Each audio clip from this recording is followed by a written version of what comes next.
Petrol और diesel की जो खपत है, अगर ये बन जाए जलमार्ग तो बहुत फायदा जो है वो खपत कम हो सकती है और बहुत बड़ा फायदा हो सकता है। लेकिन सरकार का इसमें कोई इंटरेस्ट नहीं है, इसलिए मैं अपनी भावनाओं के साथ इस बिल को अपोज करता हूं और मैं कहता हूं कि सरकार अगर चाहे तो हमारे सुझाव को मान के कुछ अच्छा कर सकती है, वरना फिर मैं कहूंगा दोहराते हुए कि सरे लेने में और नाम बदलने में सरकार को महारत हासिल है। बहुजन कैलेंडर पर भारी छूट, सिर्फ 300 रुपए में 10 कैलेंडर की बुकिंग करिए। संपर्क करिए 9711 पर। माननीय सदस्य श्री चंद्रशेखर जी।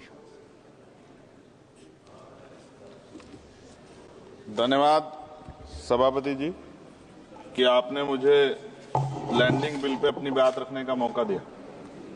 सभापति जी, 1856 में जो कानून बनाया गया और मैंने ये बिल पढ़ा,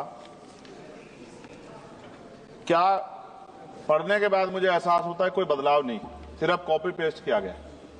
तो सरे लेने में और प्रचार करने में तो मौजूदा सरकार को मेडल अलग से देना चाहिए कि कॉपी पेस्ट कर दिया और सरा ले लिया कि ये हमने किया है।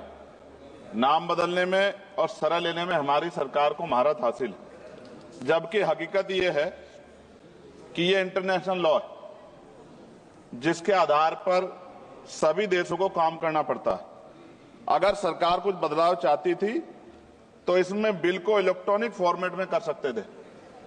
ये डिजिटल युग है, चर्चा होती है और सब जगह, आप तो फोन से लेकर सब जगह जो है डिजिटल बातें होती हैं, लेकिन फॉर्मेट आपने कागज में ही रखा है।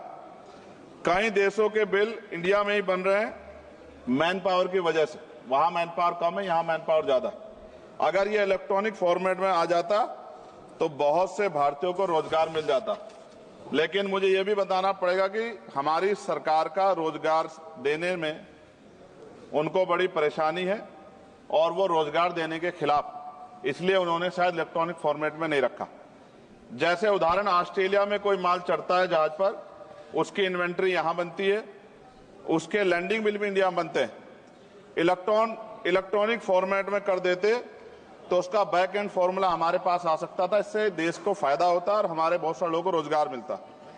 और राष्ट्रीय जलमार्ग 2016 कानून के तहत कई राष्ट्रीय जलमार्ग विकसित होने थे, परंतु अभी तक सभी नहीं बने। यह जलमार्ग बन जाते तो बाढ़ व सूखे की समस्या से भी निजात मिल सकती थी, लेकिन सरकार को बाढ़ से भी फर्क नहीं पड़ता क्योंकि उससे भी आम जनता को परेशानी होती। पेट्रोल और डीजल की जो खपत है, अगर ये बन जाए जलमार्ग तो बहुत फायदा जो है वो खपत कम हो सकती है और बहुत बड़ा फायदा हो सकता है। लेकिन सरकार का इसमें कोई इंटरेस्ट नहीं है, इसलिए मैं अपनी भावनाओं के साथ इस बिल को अपोज करता हूं और मैं कहता हूं कि सरकार अगर चाहे तो हमारे सुझाव को मान के कुछ अच्छा कर सकती है, वरना फिर मैं कहूंगा दोहराते हुए कि सरे लेने में और नाम बदलने में सरकार को महारत हासिल है। इसके लिए पुनः मेरा अनुरोध है कि इनको मेडल दिया जाए। धन्यवाद।